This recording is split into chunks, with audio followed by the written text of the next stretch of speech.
back to the Raw Talkers channel, and in this video, I'm going to be giving my thoughts and opinions on the complete Wave 1 of Jazwares Total Anime figures.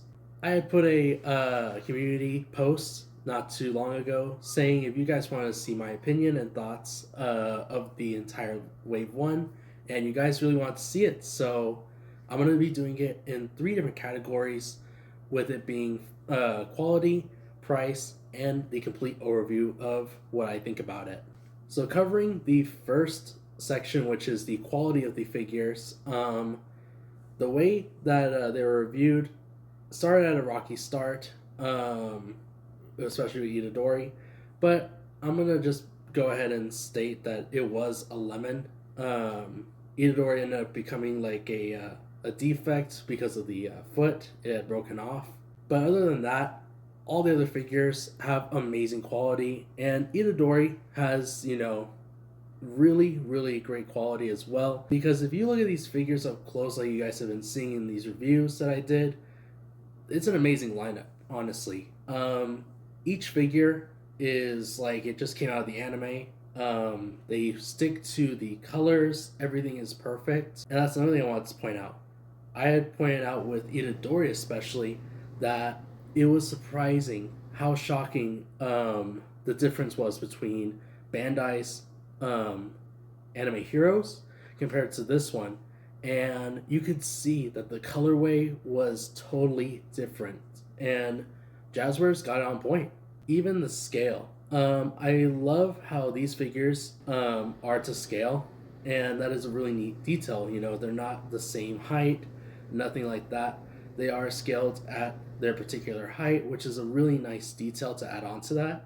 But yeah, even the accessories, as you can see right here, most of these figures have amazing accessories. We have some amazing weapons that they're equipped with, these special effects, things like that. I also like the fact that not only are the figures highly detailed, but you can see that they put a lot of work as well into the packaging alone. I do like this style of packaging where it shows, the huge window showcasing the figure, accessories, things like that. But I like how it really pushes that sort of look for both the brand of the, of course, product, and then the character that's based around. Like, for instance, right here with Deku, it is a really cool package. I love the style and things like that surrounding the character, and then, of course, showcasing the product as well. I feel like the packaging executes it very well as far as like how it's handled, things like that. It's very high quality. I also like the articulation. I think that's one of the things that I loved about these figures was the way that they move. There's no restrictions. They move very freely compared to other figures, and the joints are very nice. They're not loose at all, things like that.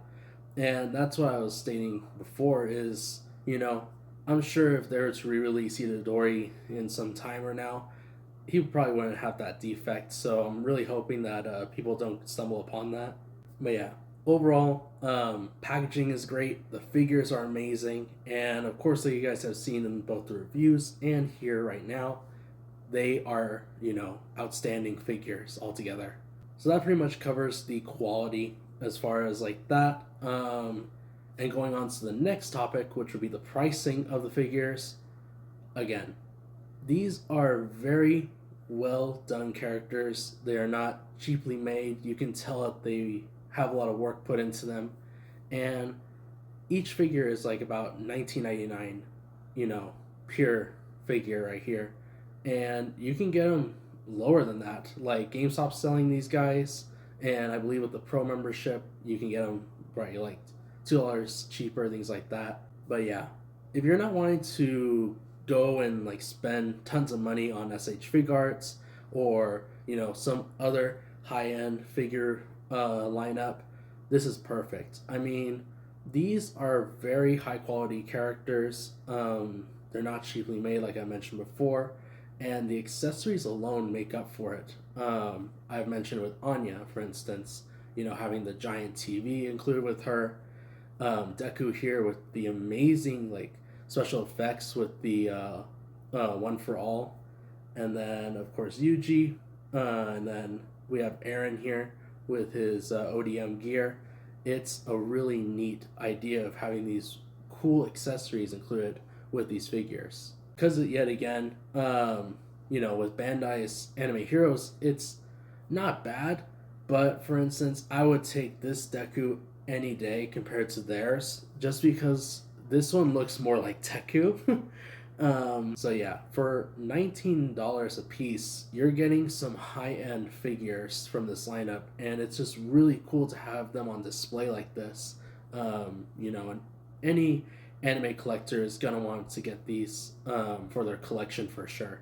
So yeah, overall pricing is not bad at all. Getting these at almost $20 a pop, you're getting really good high quality figurines for both collectors and kids that love these shows, especially with like anime fans. This hits very well. And then going into now the final topic, which is the overview of all four of these figures from their wave one. I gotta say, it impressed me. I was impressed even when these guys were teased. Just with the amount of detail, seeing them in the pictures, and they're also at the cons, things like that. I knew that this lineup was going to be very successful, and I can already see it. This has taken, quite a hold, especially like with reviewers and things like that.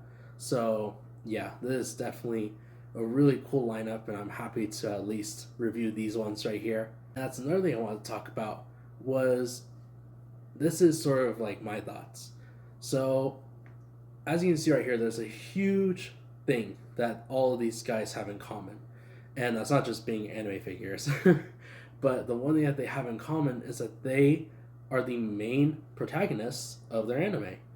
So I was talking to my brother, and I think that sooner or later this lineup is going to introduce a lot of main characters as their focus, is having the main protagonists be the sort of spotlights for this lineup of toys.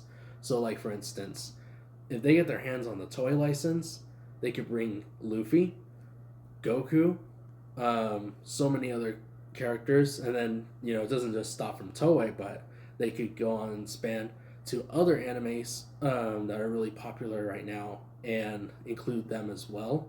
And then also, if they move from protagonists to antagonists, they can now bring in the villains, the main villains of the anime. So that'd be really cool to see, sort of their counterparts.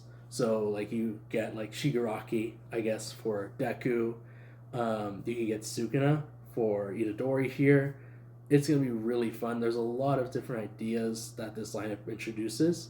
So I'm really excited to see what other figures will come in the lineup later on. But I hope you guys enjoyed this sort of like, sort of opinion or my thoughts type of video. I don't normally do these, especially with the waves, but I figured this would be a little bit easier to do since there's only 4 figures. But if you guys enjoyed this type of content, please be sure to leave a like, and I do tons of reviews here on my channel, so be sure to subscribe so you never miss out. And also, I occasionally post on my Instagram page, so go and check it out and be sure to follow me. And I'm gonna leave it here and catch you all on the next one. Bye guys.